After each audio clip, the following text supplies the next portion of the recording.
สบายดีจ้ะมาพบกันอีกแล้วกับซองสาวนาพาซินมื้อนี้บรรยากาศฝนตกเนาะว่าสิไปกินข้าวอยู่นอกให้เบิ่งเนาะนี่ฝนตกแฮงสาวนาพามากินข้าวปุ้นเนาะมื้อนี้ผักกะหล่ำเป็นมะทั่วพร้อมเนาะอันนี้ก็มะเขือเนาะธรรมชาติมะเขือผักหอมลาบเนาะอันนี้ก็ผักอีตู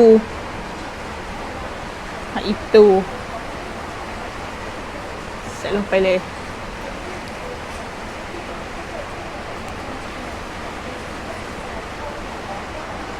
นี่เป็นผักคะเนาะนี่ผักคะ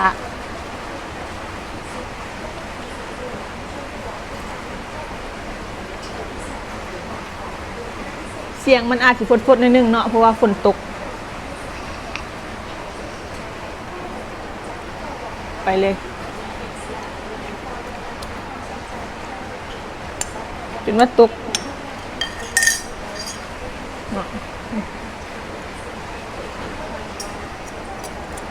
เห็ดใหม่ๆมาเลยห้วนอ่ะ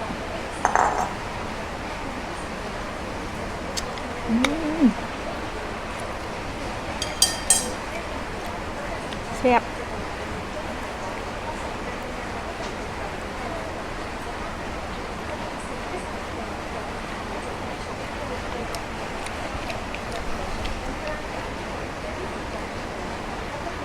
หอมห้วนเลย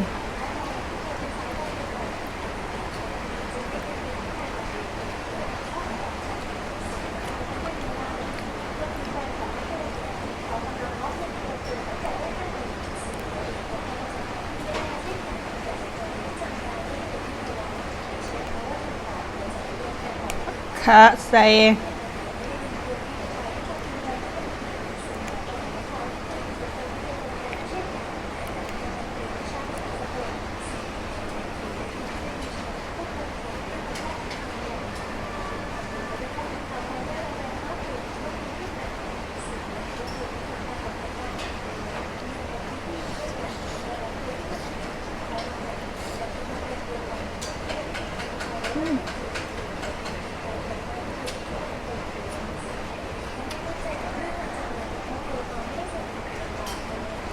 หัวค่ะ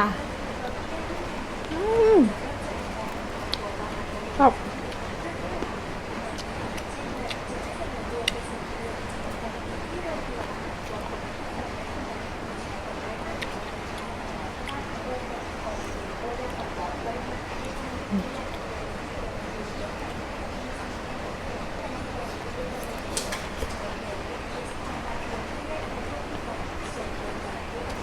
อีกตู้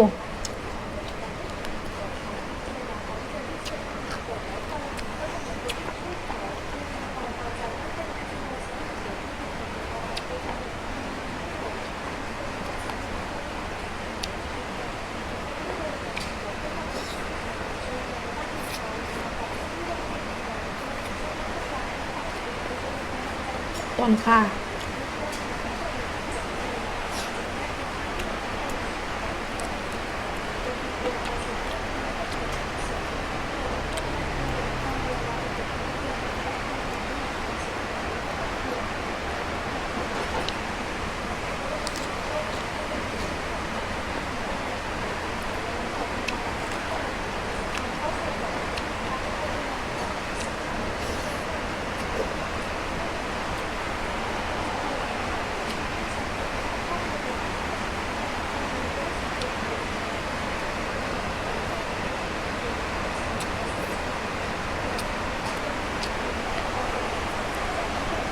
เป็นมืดๆเนี่ยมันนี่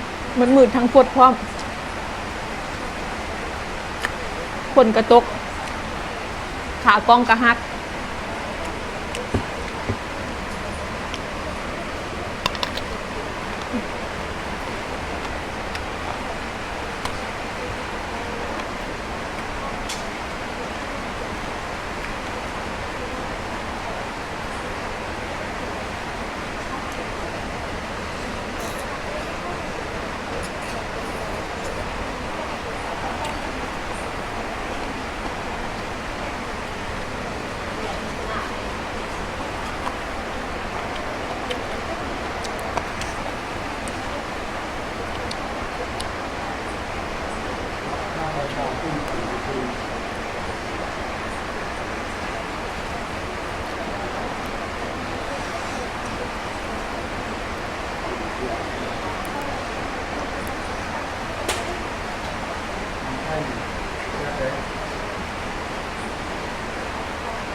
เมื่อคืนนี้ว่าสิถ่ายคลิป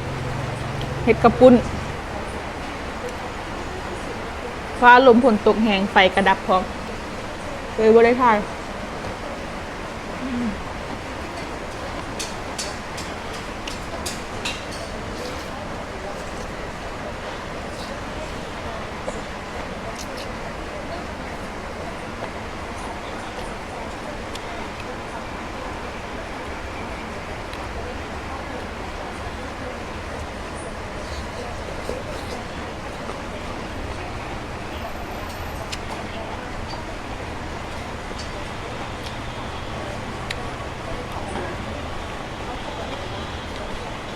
อีกตู้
โอเคละ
อิ่มนะเดินเบิดละแซ่บละเอาไว้ลืมต่อถ้าผู้ใดมาคลิปนี้เนาะก็อย่าลืมกดไลค์กดแชร์กด Subscribe กดกระดิ่งแจ้งเตือนเพื่อจะบ่พลาดคลิปใหม่ๆของสาวนามื้อนี้สาวนาก็ขอตัวลาไปก่อน สบายดี